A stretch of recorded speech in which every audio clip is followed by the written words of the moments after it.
Welcome, everybody, to another episode of Career Club Live. I'm Bob Goodwin, your host and the president of Career Club. Thank you so much for taking a few minutes out of your day to either watch us on YouTube or on your favorite podcast platform. Before we get started, I want to let folks know about a couple of free resources for you. If you're a job seeker, we are now offering free coaching every Thursday at 1 o'clock Eastern time. There's no fee. There's no selling. It's just the opportunity for you to get some high quality career coaching and ask your questions in a Q&A format. So go to career.club and you'll see the banner to register for that. If you are an HR professional, and in particular in talent acquisition, we are now offering free resources for you to incorporate into your rejection or disposition letters. So a great way to improve the candidate experience while also building your employer brand. So again, career.club, and just go to the resources for employers under candidate experience. With that, I'm ready to get the episode started.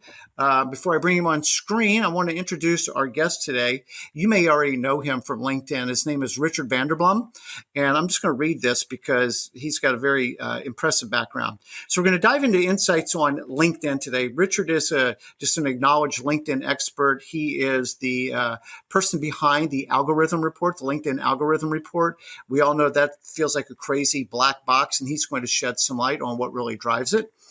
His expertise has transformed the way professionals and companies leverage LinkedIn, offering strategies that significantly enhance online presence and engagement.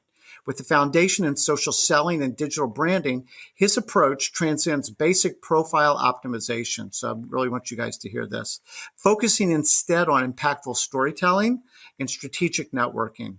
As the mind behind Just Connecting, he's educated over 250,000 professionals and served more than 850 companies globally, making him a pivotal figure for anyone looking to unlock the potential of LinkedIn. So with that, let me welcome Richard. Richard, how are you doing today, my friend? Well, after such an introduction, I'm doing very well. Absolutely. Hey, and I'm only telling the truth here, so it's awesome to have you. Thank you so much. It's really a privilege to have you. You're welcome. I'm looking forward to it. Awesome. Where do we find you today? Where are you? I'm based in Valencia, in the beautiful Spain. So I don't have a Spanish surname. I'm Dutch, but I decided to change the gray, rainy skies of Holland back in 2018 for the sunny blue skies of Valencia at the Mediterranean coast. Awesome. How's your Castilian lisp coming along? Valencia? No, my Castilian lisp is very bad, but I'm getting pretty good in the Valencian local language. Ah, okay. Do you have a favorite slang word you've picked up that's repeatable in public?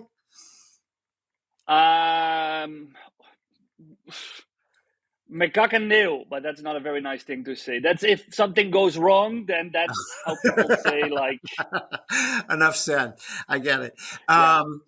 Very quick, do you mind just painting a little bit of a picture of your career, Richard, and kind of how you got here? I think that'd be helpful to kind of set the table for your background. Of course, yeah, of course. So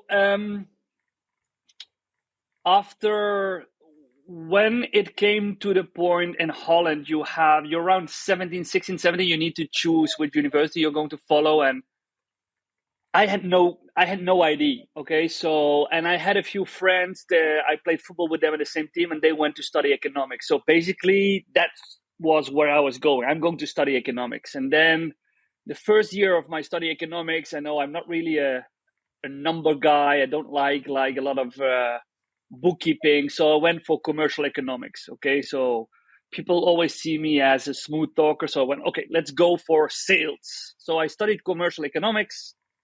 I started to work at Adecco, a well-known staffing company. I think they're globally active. I worked there for 6 years when I was actually actively headhunted by another staffing company, Randstad, also one of the biggest names in the world. Moved there for 2 years, and then I decided that I wanted to leave the staffing industry. And at that moment, I applied for a job with a Dutch training institute, and they didn't had a sales department yet. So they had about 200 trainers, but each trainer was themselves responsible for bringing in leads, and it wasn't working that way. So they invited me to set up a sales and later on a marketing team. So that's what I did for about 2 years. And while being active in a training company, I thought, wow, I don't want to be the guy that sells the training. I want to be the guy that does the training. Okay. So that's why I started. I'm now in 2009. I started to think, okay, how can I combine my knowledge for sales, how to position yourselves, how to get like at the table of your potential client or maybe even your potential employer, because that's what I'm good at. How can I transfer that knowledge? And then just at that moment, LinkedIn started to rise, at least in Holland, 2009, 2010. And I saw the potential of LinkedIn being that vehicle that brings you via your profile to the table of where you actually want to be. So I started December 2009 with my first LinkedIn training, and I was actually, when we registered our company, we were the third company in Europe that was 100% focused on LinkedIn. So that was already like end of 2009. Wow. And actually, that's from that moment on, it's been a journey of entrepreneurship. It's been a journey with heavy bumps, going through some economical recessions. Yep. But it has also been a journey that has brought me to meet a lot of wonderful, amazing people. I mean, I traveled the world to be on stage talking about actually almost my hobby, my expertise. So ever since 2009, I have been active in delivering training, coaching, consultancy when it comes to LinkedIn. That's awesome. So that's what we're going to talk about today. I think so. You and I met via Sarah Johnston, who is a LinkedIn top voice here in Yep. the U.S. Yep. Like me, she works a lot with people in job transition. Yep. And in fact, I just spoke with her this morning, so and gave her props for introducing us. But there's a lot of emphasis. I really kind of want to go in two directions with this. One is the effective use of LinkedIn. And again, just being very transparent with listeners, I engaged you to help me with my LinkedIn profile. I think I know a little bit about LinkedIn and I don't know everything. So I went to the guy that knows about it. Sarah introduced me via your algorithm, your annual algorithm report. Do you mind just Yep. explaining that? Because that drives a lot of what we're going to talk about. So people understand, we have a common understanding. What is the algorithm report you guys have produced?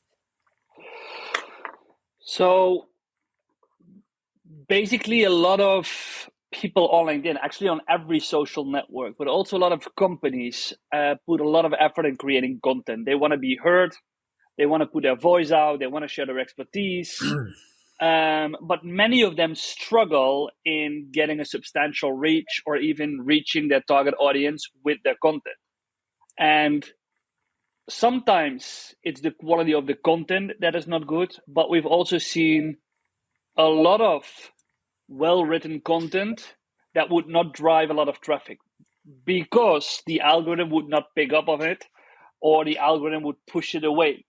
So we got more and more questions actually from our clients about how does this work? How does this black box of the algorithm work? What do we need to do to increase visibility?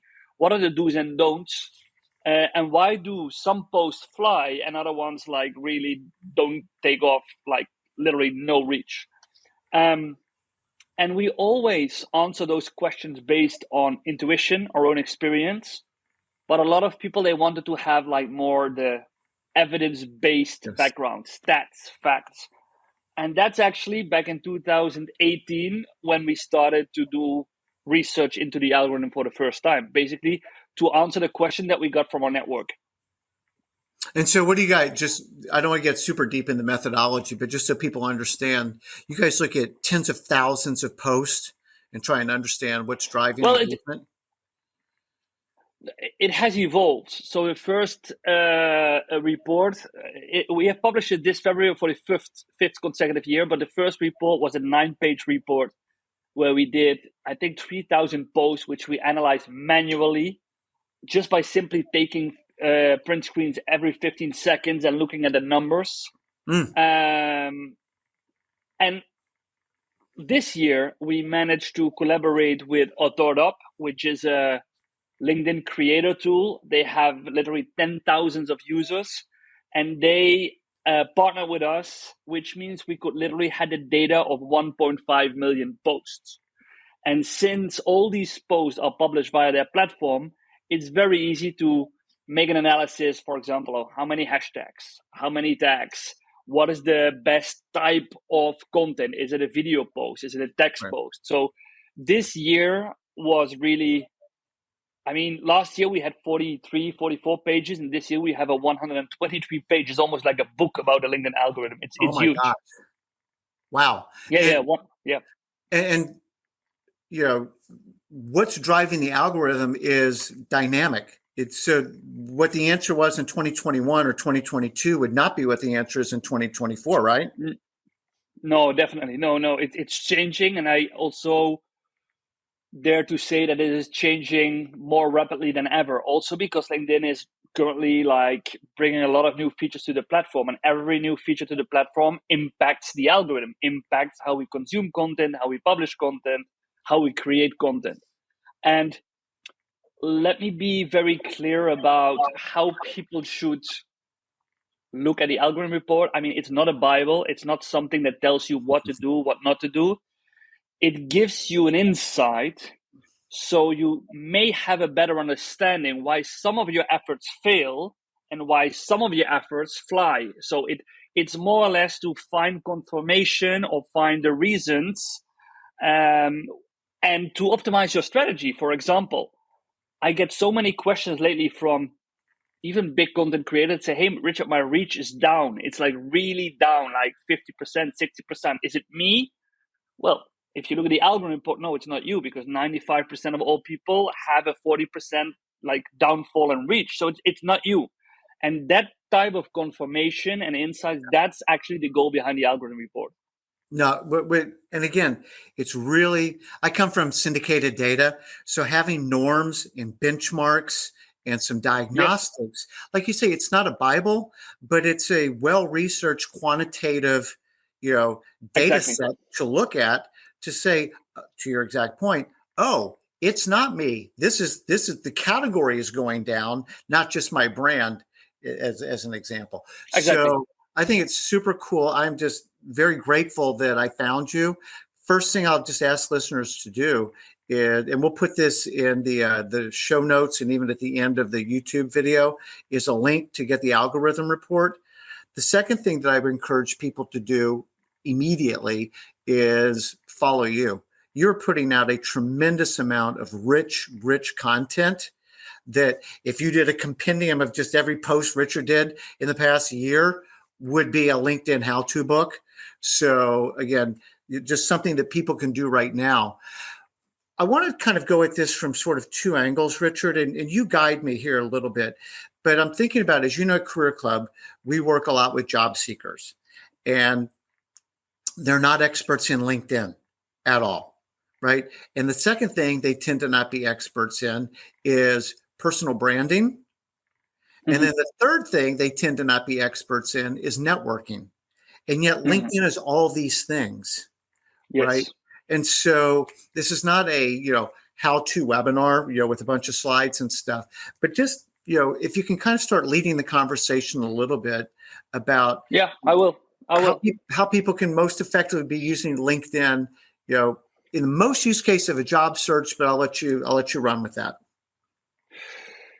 So I think maybe the most important takeaway from this whole episode is going to be never stop doing LinkedIn once you land your new job, because that's basically what people do. Like, I think Mm-hmm. 96% of all the people, they start to use LinkedIn more intensively if they need a new job. Okay, they're going to optimize their profile, they're going to be more active. Once they land a new job, they go back like in rest mode. Like, okay, I have a new job, like job done. What you see, again, fact based, is that people who have a consistent way of being active on LinkedIn, I mean, updating your profile, putting out valuable content, actively networking, people who do that have 16 times more chance to be found by recruiters or people who are looking for new talent, because basically LinkedIn rewards your efforts. Okay, Yep. they see that you spend time on their platform. In return, they make your profile more easy to find and topping like the search ranks, getting a higher place. Okay, so and I see LinkedIn. I'm going to be very honest. I mean, I have Facebook. I have 200 friends, people that I know. I used to use X. I don't have Instagram. I don't have TikTok or whatever. I'm really LinkedIn guy. But for me, LinkedIn is not a social network. It's your digital identity in what I call the grown-up world. Okay, B2B world, or at least, but it is. I mean, if you apply, probably people are going to Google you. Like resumes, people are going to Google you. What can we find on the internet? Okay, and the first link in 96% of all cases is LinkedIn. So to think, for example, that you can pimp your resume and you can make it all shiny and all like addressed to the vacancy, but your LinkedIn profile is like ghost town, it's a immediately turn off. It's like really like it's I sometimes use the metaphor for people that are on Tinder. Like you have this shiny, great pictures of yourself, and then you have your first date, and you are like unshaved. You don't look anything like the picture. But that's really what happens between resumes and LinkedIn profiles in a lot of cases. So be aware that your LinkedIn profile, it's out there 24/7. It needs to be updated. It needs to breed your expertise, your knowledge, and it needs to be active. That's the most important point. Okay. And then I also think that I mean, we really live in a network society, and you mentioned that a lot of people are not good at networking, but I think that has to do because they think networking is like almost like rocket science. Okay, like I need to go to this arranged events. Right. I need to have this certain. It's not. I mean, I network when I go to my football club because I have the chit chats with my teammates. Say, okay, what are you working on? Which project? Ah, interesting. I know a guy that does with Blom. I network even when I'm on birthday parties. I network when I go out. I mean, every day there are so many opportunities. Even if you're online to pay your groceries, it's a network opportunity just by chatting to people. And I think that's something that people need to get across, that it's very easy to just start conversation also on LinkedIn. I'm going to marry two ideas at the risk of interrupting for half of a second. Yeah. Is the point that you made about people basically abandoning their LinkedIn profile once they've landed their new role? Guess what else they stop doing? Networking. And Yeah. it's Yeah. right. Well, I don't need you anymore because I got what I was looking for and I'm done. The other thing, like you said, like you're networking all the time. And I know for a lot of my less sales oriented friends out there, that sounds gross. Like, networking, because there's this misperception that networking is manipulative, like I'm trying to use you.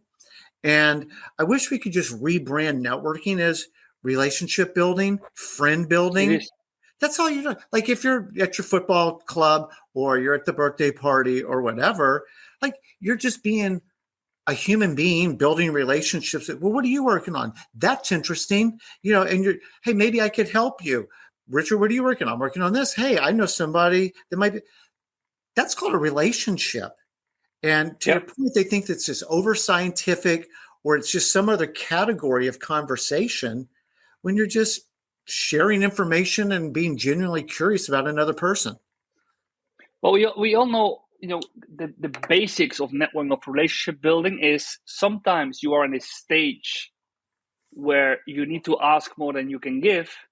And sometimes you're in a stage where you have simply more to give. So if you just Right. landed your new job as, I don't know, a sales director, you have a lot to give. You can share your experience. Maybe you have some jobs that, and the more people you are willing to help with like very simple gestures, okay, like to give them a name, to give them a tip, to give them feedback on what they are doing. But the more people you are willing to help in a stage where you have more to give, once you need those people, when you have more to ask, they will return the favor. That's something that people really need to understand. So to go back on some things that you mentioned, you said like follow Richard because the guy is giving away a lot, and funny enough, I had a few months ago a company ask for like a proposal for trainings.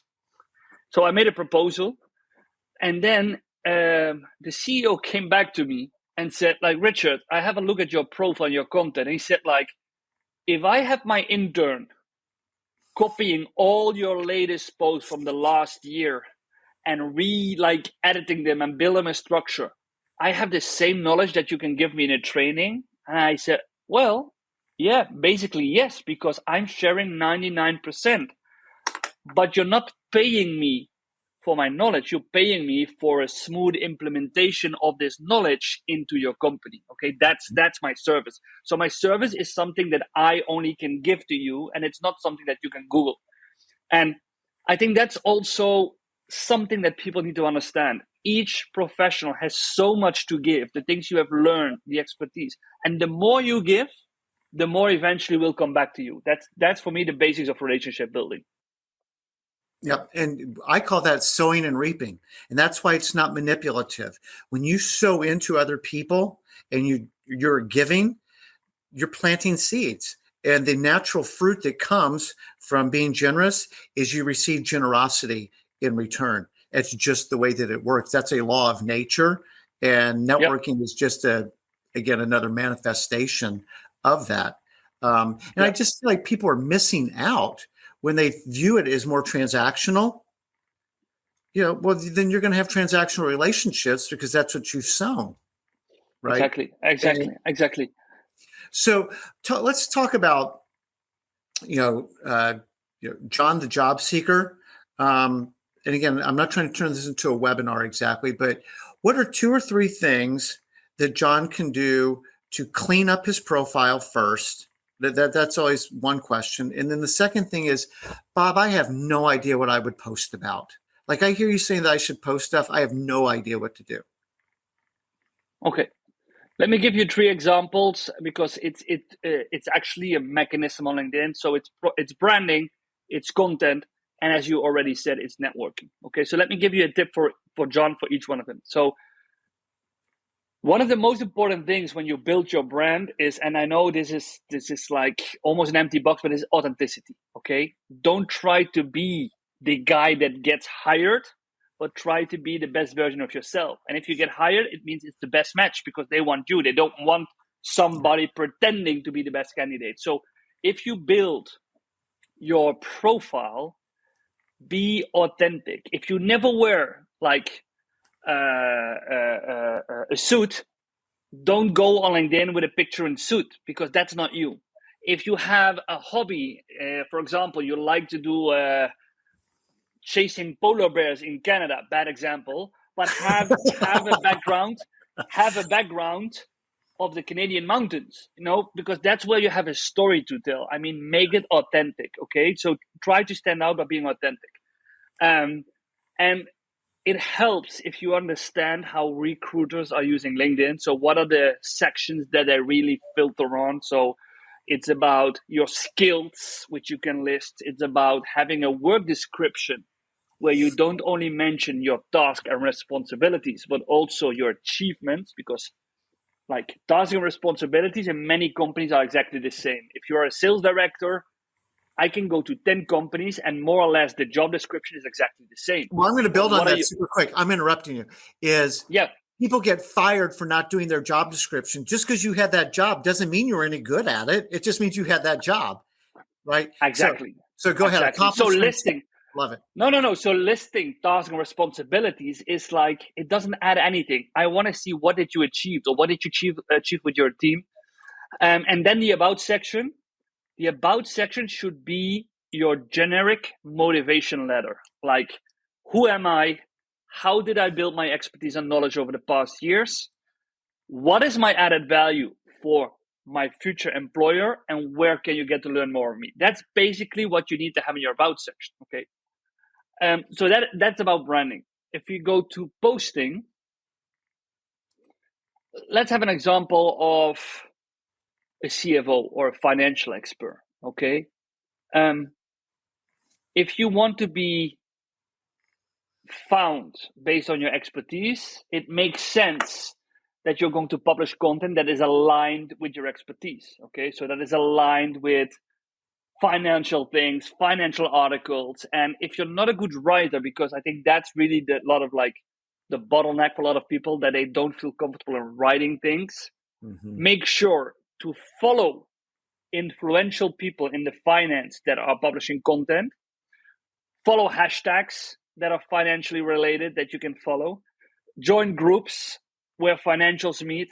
And whenever you see a piece of content that you go like, hey, this is an interesting article, comment from your own perspective, adding an additional insight, being relevant for your target audience, starting conversations by asking questions. I mean, only 7.4% of all the members, we have 1 billion members on LinkedIn, but only 7.4% are publishing content. So if you're not publishing content, I mean, you're the majority, but at least try to become active and leaving comments, because that means that you're dropping literally your profile in relevant discussions. Okay, so I want to build on that. Thank you. Yeah. So I really want to build on this, and okay, I don't know how to write a great post. Well, ChatGPT can probably help you a little bit with that. But definitely. The point that you make, because I was just talking with clients about this the other day, which is, what do you want to be known for? Follow people who are known for that also, who are influential. Like, follow them, ring the bell next to their name so you get pushed. It's a Google News alert that, hey, Richard just published another thing, so I don't have to go fishing for it. It's just coming naturally into my feed. And then, I promise you, it's one of that 7 point whatever percent of content creators. I know who follows me. I know who comments on my stuff. I know who reposts my stuff.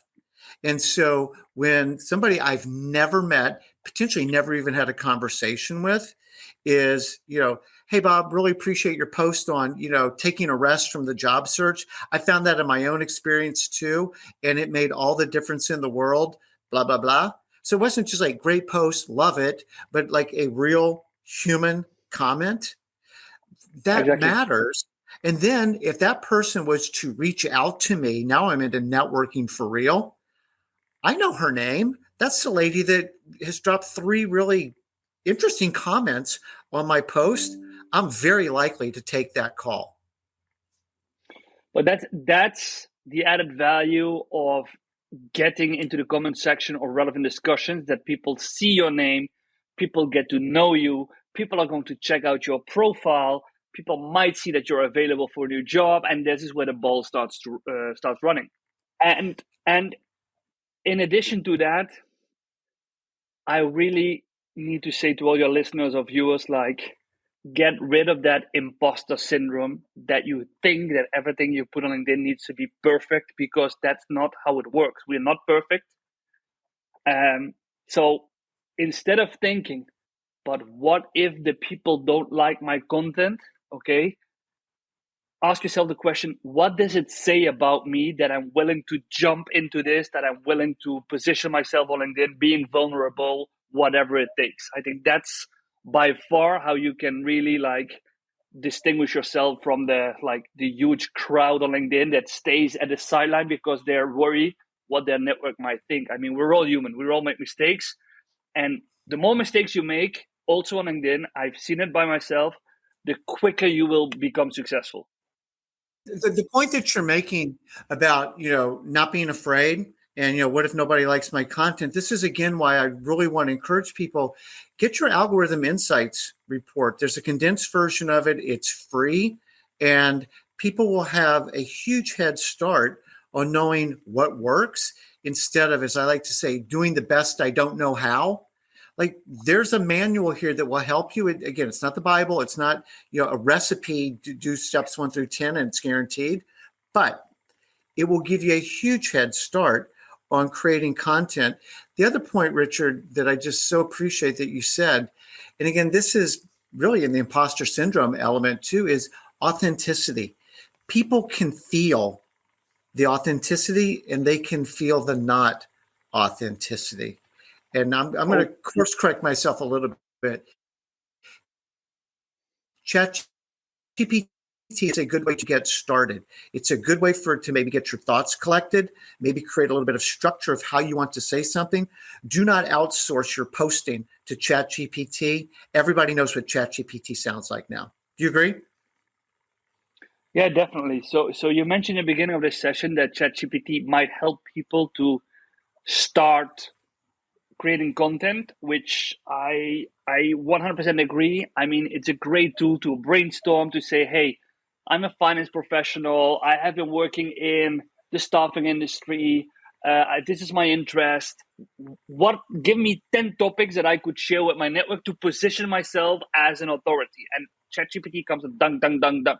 And you choose the one that resonates with you.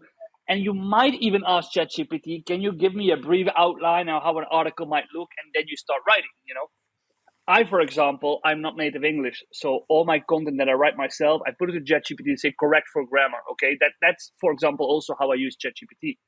But people copying literally the output from ChatGPT into what they're going to publish, that's don't underestimate your network. We all know how you sound and we know how ChatGPT sounds. And the same goes for commenting, because I really see a huge increase in AI commenting tools being used on LinkedIn, because people are aware that the more you put your name out on relevant discussions, the better it is for your branding, but they cannot manually, or they do not want to spend that much time manually in searching all these posts, commenting themselves. So what they do, they use tooling where they say, follow these 300 people, and if they publish, write an AI comment. So I've literally seen people publishing 800 comments a day by using a tool, and they're all sound generic, not an authentic tone of voice, and people see through it, and they will really like if I see it happening on my feed, I would go like, hey Bob, nice to hear what your AI is thinking, but what is your own opinion? I call you out because I don't like people to send their robot to my post to engage. No, I mean, you engage. Good for you. No, but I mean, you engage because it's a topic that you like, because you want, here we go again. You want to network with me, you want me to respond, but you don't send your robot to give me a generic comment just to put your name in my feed. I mean, it's, I think in ways of LinkedIn etiquette, I could even call it rude to do that. It's the opposite of authentic. I'll say that much. It is. The A is artificial. The A is not authentic. So I'm not a fan of that approach at all. And I get these LinkedIn invitations. Hey Bob, I looked at your profile. It looks really interesting. Would love to connect. It's like, oh my gosh, seriously, what are you trying to sell me? Because I'm not interested in whatever it is.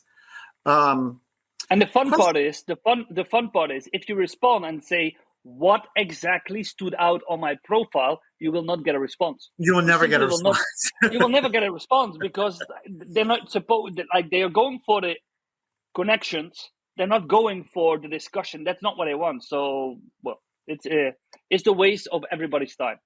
Yeah. I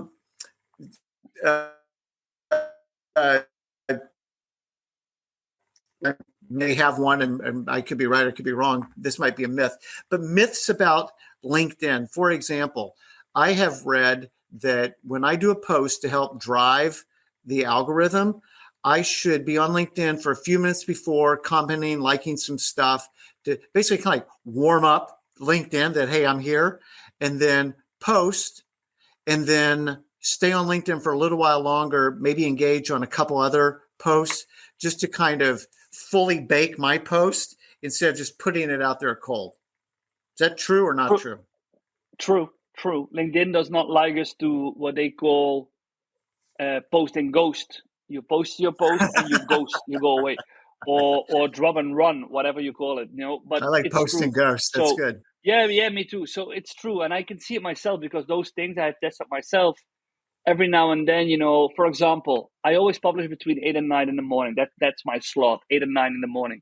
But imagine that I need to be boarding a plane at 8:30. Okay, so what I can do, I can still post at 8, but then I go on a plane. So there is no way how I can interact directly on my post or other people's posts. And if I have that, or I have an appointment, or I'm in a training, if I do not engage prior and directly after I publish, I get around 30-35% less reach in total compared to when I do this. So it's definitely true. If I'm back to John, the job seeker, and let's just say I've got 1,500, 2,000 connections, and I do a post, and it will show me the number of impressions. And if these are vanity metrics, and again, maybe this is just all myth, but that's the only proxy I know for reach. If I get 1,000 impressions, should I be happy? If I get 5,000 impressions, should I be happy? Like, what's good?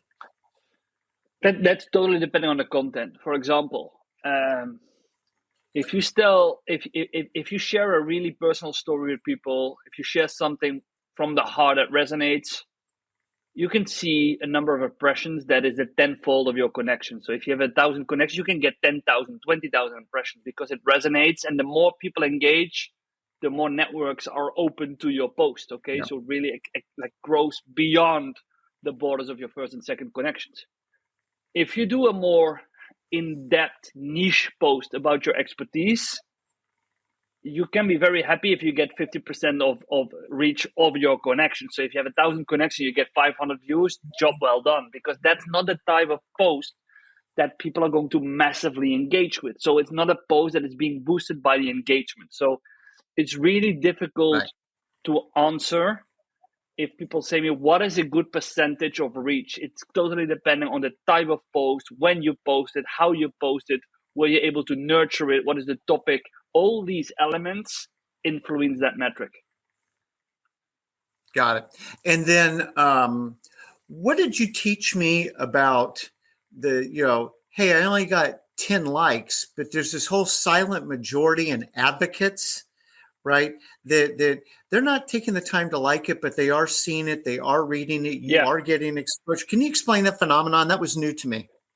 Yeah, so we call it the silent community. So there is a huge, it's more than 50% of all LinkedIn members who are, they are active users, but they don't publish content themselves and they don't hit the like, comment, or repost button. But they are like, that's why we call them silent. They read your post, they click on the link to go to your article, they watch your video, they just will not engage because they don't like to put themselves in front of your eyes by showing their profile. So whenever people get frustrated or disappointed by the low reach of views or likes, and they want to stop posting on LinkedIn, okay, I always say, don't stop. Be consistent for several months, because if you are sure that you're putting out the right, insightful content, it will take you a few months until suddenly people start to sending you invites that sound like this. Hey, Bob, I've been following your career advice now for 4 months. I really liked your recent post. Can we have a chat on how you can help me to land my dream job? And then suddenly, someone who has been silent for 4 months, he's not connected, you've never seen his name pop up underneath your post, is now convinced that he needs you. That's typical behavior of the silent community. They wait, they consume, you build trust, you become top of mind until they are convinced that they need your services or your expertise, and then they reach out to you. Often outside LinkedIn, like an email or a phone number that they found. Typical silent community. So you're not only writing for the people who actively engage, you're writing for over 50% that belongs to the silent community. So I want to just build on a point. This takes a while. There are no shortcuts, right? I mean, here's the silver bullet. Just do this and like you'll be a rock star on LinkedIn. It doesn't work that way. And anybody who's looking for a quick fix is going to be really disappointed. No, so I create a lot of content. The hook you will never find on any of my contents is do this, follow this method, and in 3 days from now, you will have result X, Y, Z. Because like you said, I don't believe in shortcuts. I've been on LinkedIn since 2005. It really took me years to understand the platform, to use the platform in a successful way, and now sharing that knowledge. And it doesn't mean that it will take you years for everyone. But if somebody says to you, buy my book, buy my course, follow my method, and in 3 days from now, you will land your dream job, you will get new clients. It's simply not true. Okay. I don't know what's going on with my camera, so let's go figure that out real quick.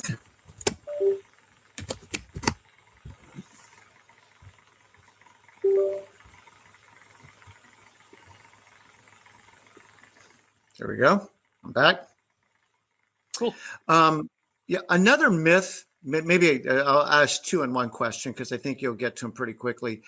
One is I've read or heard that if I do a post and within an hour or whatever, I edit it, I found a typo, I want to say it differently, that kills the algorithm.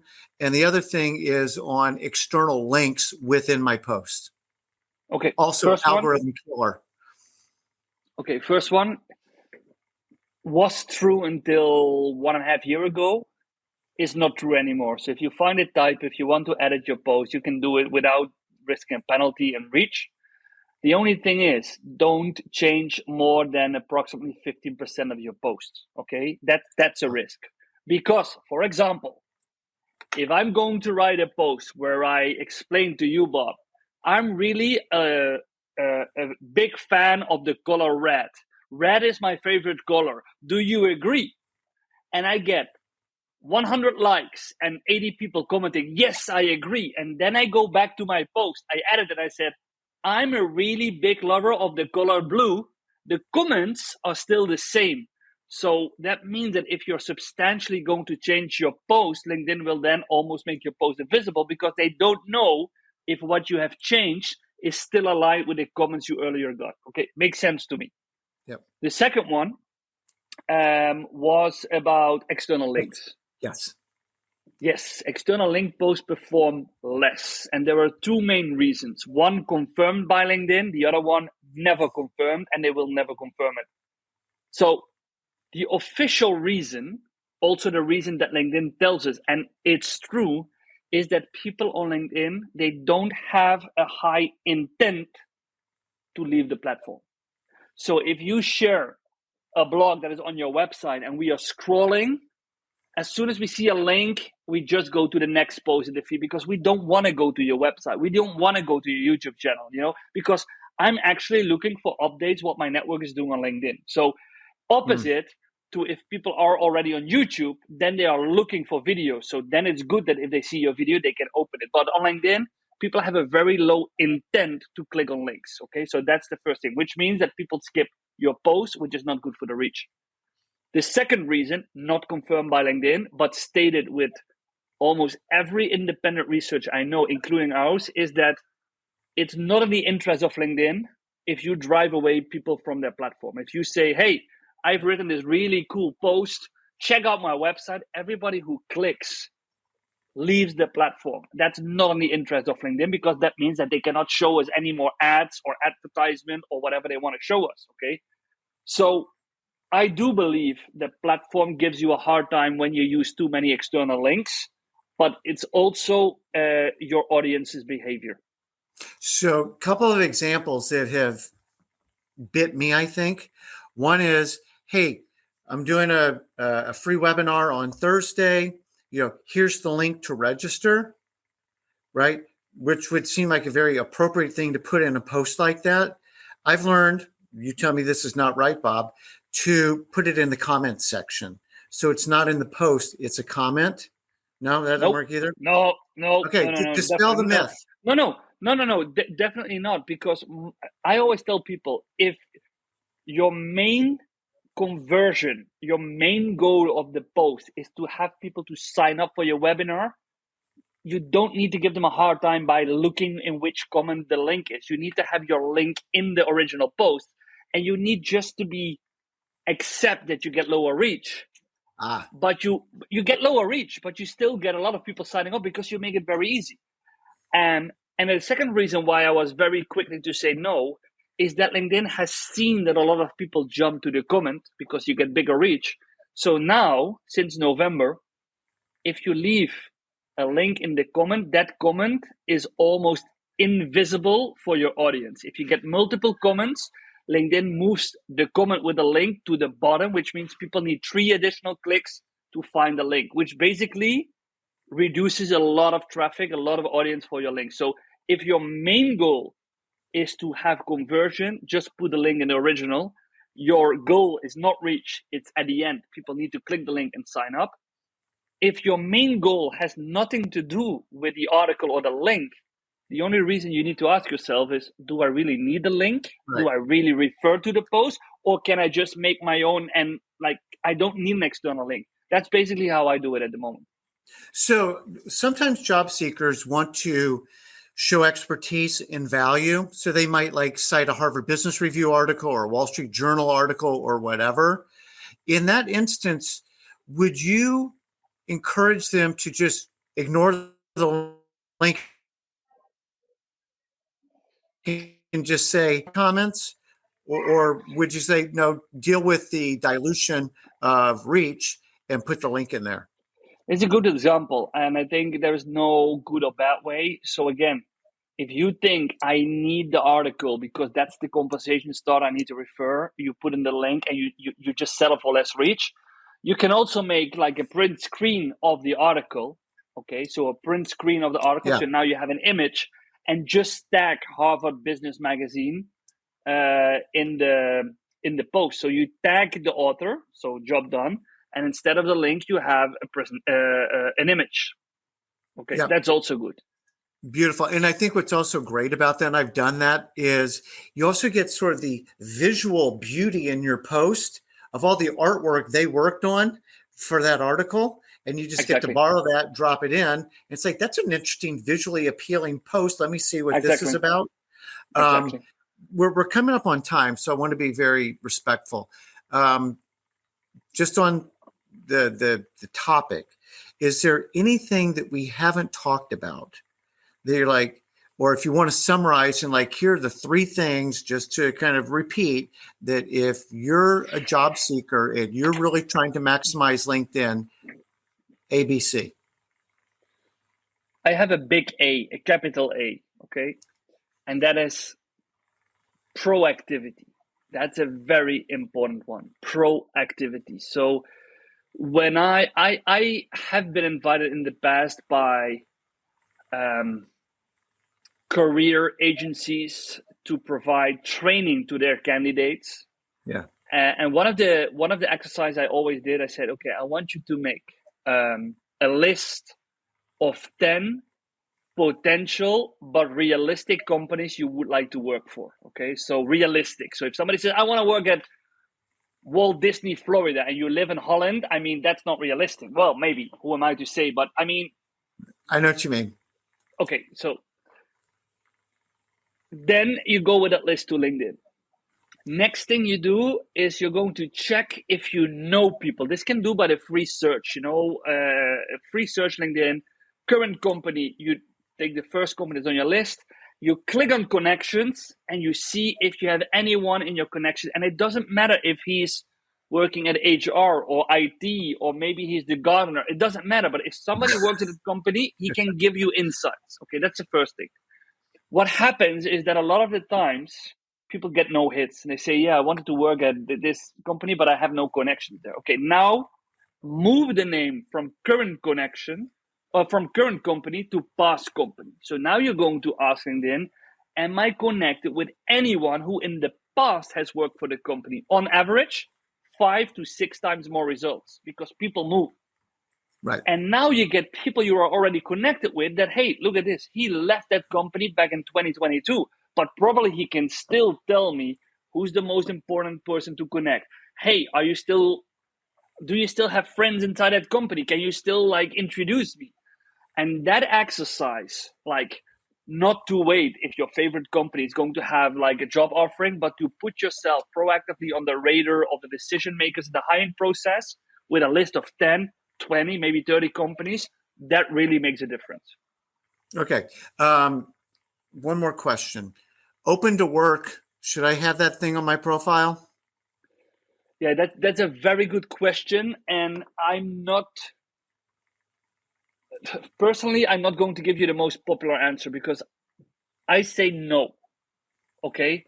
Because especially in a labor market where a lot of companies struggle to find, because we say like basically all the good people have jobs already, you need to headhunt them. on a position that they currently have, I know, and it's not only me, but I speak with a lot of recruiters. I mean, we work with a lot of HR departments and recruiters, and I know that a lot of recruiters are not necessarily triggered by that ring, because they give you, like, it's almost like they brand you. How come that if you're a real expert that you haven't got a job in this dense market where like people are scarce? So I personally would say no.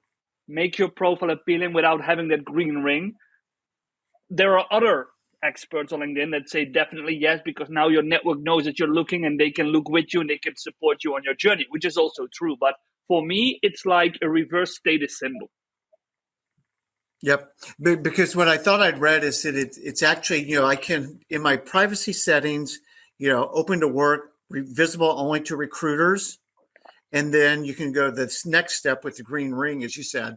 And Open to I've read, recruiters is open to recruiters is what I advise, because now it means that you're not publicly right. branded as a job seeker, but the people who are paying LinkedIn to get that information, they can directly see that you're like almost directly available for a new job.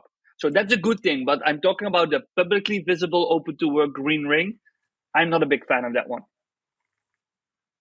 Awesome. Well, I just want to go back to your capital A on being proactive, and that really, resonates with me and our philosophy that we, put forward to our job candidates is there is so much that you do have control over. I don't have control over world events, the economy, the company that laid me off, whatever has happened is what's going on. I have no control over that. And that can be overwhelming. And I start to feel like I don't have autonomy over my own career. And so I just applaud you for saying, be proactive. That's something that you can control. This, and there are things that you can be doing as a job seeker that, will drive, your visibility and desirability on the platform. And that looks like hope to a lot of people because, Yep. I mean, let's be real. LinkedIn is the marketplace for talent. And so if we can do things that make us, again, more visible and more desirable in that talent marketplace, that's a good thing. So, Richard, I'm going to make sure that in the liner notes and in the video portion of this, we would encourage people to connect with you on LinkedIn. We would encourage people to get the free version of the Algorithm Insights for 2024 Cool. report. And then lastly, you actually have a special community. There's a way of engaging with you more intimately, if I can say it that way. Do you mind describing just sort of the tribe that you're Yeah, building or have built? with our agency, we focus more on mid-size and enterprise companies with our trainings. And I got, especially the last 3 years, I get so many requests from entrepreneurs, like job seekers, individuals actually who want to leverage LinkedIn for their own individual business goals or career goals, and I could never help them. So in August 22, I started a community. It's $90 a month. We're currently at 160 members, and what we do, literally, you get 3 live sessions each month covering different topics: how to build your profile, how to put yourself on the radar for HR department, how to have a unique voice when it comes to content strategy. So all different topics related to LinkedIn we cover, also with external experts. If you can join live, you will get a copy of the recordings, you will get a copy of the slides, so you're guaranteed have 3 knowledge sessions a month. We have a community on LinkedIn group. We have a Slack community. You can ask your questions 24/7 to other members and to me. All with the goal to grow individually, but also to grow together as a community. And it's a very nice place. It's very collaborative. And again, $90 a month, you're in, and I'll guarantee you. Oh, something that I really need to emphasize: if you get in now, you directly have access to all the workshops we had since the start. So if you get in now, you directly have over 60 hours of materials that you can look like, okay, what is my biggest challenge? My biggest challenge is how to position myself. And you can find the 3 master classes that we have done about personal branding. You get the slides, you can watch the recording. So there's massive value for each member. Awesome. So I'm really glad that you shared that because, I want to, just personally endorse the work that you do. And, you've got the insights, you've got the experience, you've got the track record. And again, LinkedIn is so important, as you say, kind of as the digital representation of your professional self, your Yes. adult self. And ignorance isn't an excuse. You can know what to do better. It's just a matter of accessing the right resources. So, Richard, amazing. Thank you so much for spending a few minutes. I really do appreciate it. For people that watched, listen, thank you so much. At the risk of stating the obvious, ratings and reviews do help. And lastly, again, if you're a job seeker, please go get some free resources from us at career.club. If you are an HR person, we would love to help you with your candidate experience as well. So with that, Richard, thank you so much and enjoy the rest of your week. Thank you, Bob. Thank you. Thanks, everyone.